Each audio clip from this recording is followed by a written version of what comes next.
Good evening. The state television company Western Armenia represents the most important events of these days.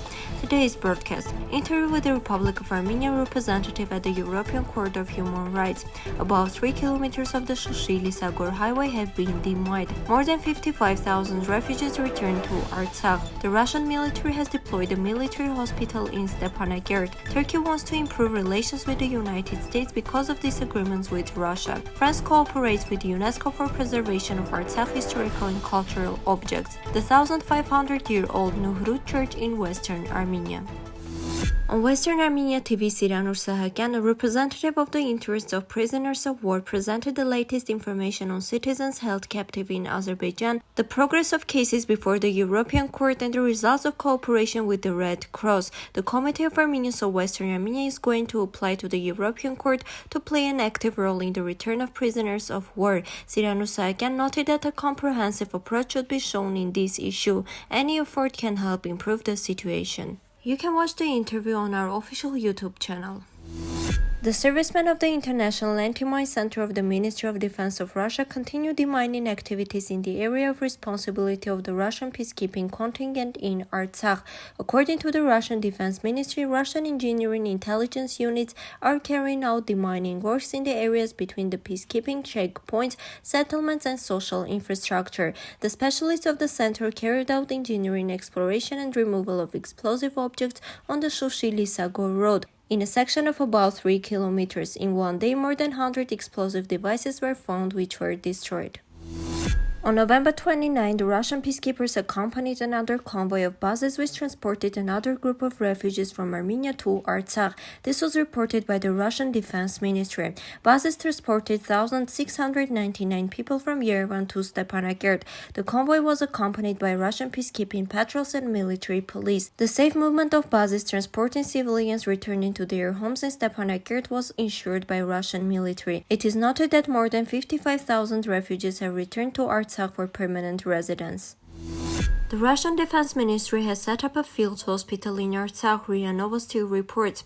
First of all, we focus on medical assistance to peacekeepers. We are ready to help the civilian population too. We are ready to accommodate up to 40 people, Yaroslav Ivanov, head of the medical department, told reporters. According to him, the hospital is equipped with all the necessary departments. Turkey expects to improve relations with NATO partners by strengthening relations with the administration of newly elected U.S. President Joseph Biden. According to Bloomberg, the Turkish authorities, led by President Recep Tayyip Erdogan, intend to review the country's foreign policy, which may be motivated by several factors. The first is the recently worsened relations with the European Union. The second is the disagreements with Russia in Syria and Libya. And the third is Turkey's invasion of the Caucasus and open support for Azerbaijan. According to the sources, Erdogan hopes that Biden's faith in interstate relations and transatlantic relations will help Turkey improve relations with NATO partners. After the majority of votes in favor of the recognition of the Artsakh Republic in the French Senate, the French government did not immediately agree to approve the decision. Thousands of civilians fell victim to the Artsakh war. Thousands of people became wounded and disabled. A large number of refugees emigrated to the Republic of Armenia. Graves and places of worship were destroyed in Artsakh. Almost the whole region of the Artsakh Republic was occupied by the Turkish-Azerbaijani army. After all, France is interested in defending what still needs to be preserved in terms of heritage. France cooperates with UNESCO for the protection of spiritual and cultural heritage in Artsakh. The statement came from the French Secretary of State Jean-Baptiste Lemoyne during a press conference. In recent weeks, President of the French Republic Emmanuel Macron has had conversations with Armenian Prime Minister Nikol Pashinyan, Russian President Vladimir Putin, Azerbaijani President Ilham Aliyev, as well as other OSCE Minsk Group co-chairs. This commitment is based on various aspects, one of which is the preservation of Armenian cultural heritage, some of which are located on the territory of Azerbaijan. And to protect these treasures, we cooperate with the UNESCO as well as with other organizations that have taken on the mission of protecting them, Lemoyne emphasized. After the destruction of the Juhas cemetery in Yerevan in 2005 and the lack of support of the civilian population in Artsakh during the war, French hypocrisy is at its highest. The 1,500-year-old Armenian Nuhrut church in Urfa, Western Armenia, is in danger of collapsing and needs restoration. Due to the ignorance, the church is in ruins. The front and the back of the building are destroyed.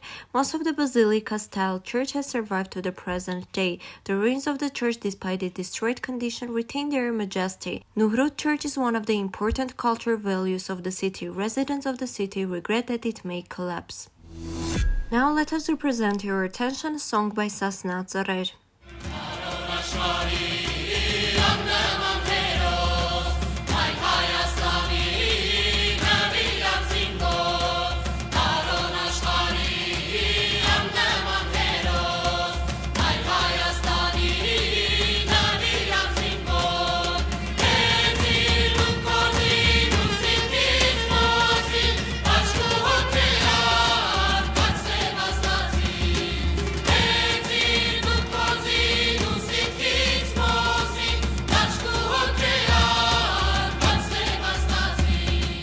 You can find the whole version of the song in the official page of Western Armenia TV.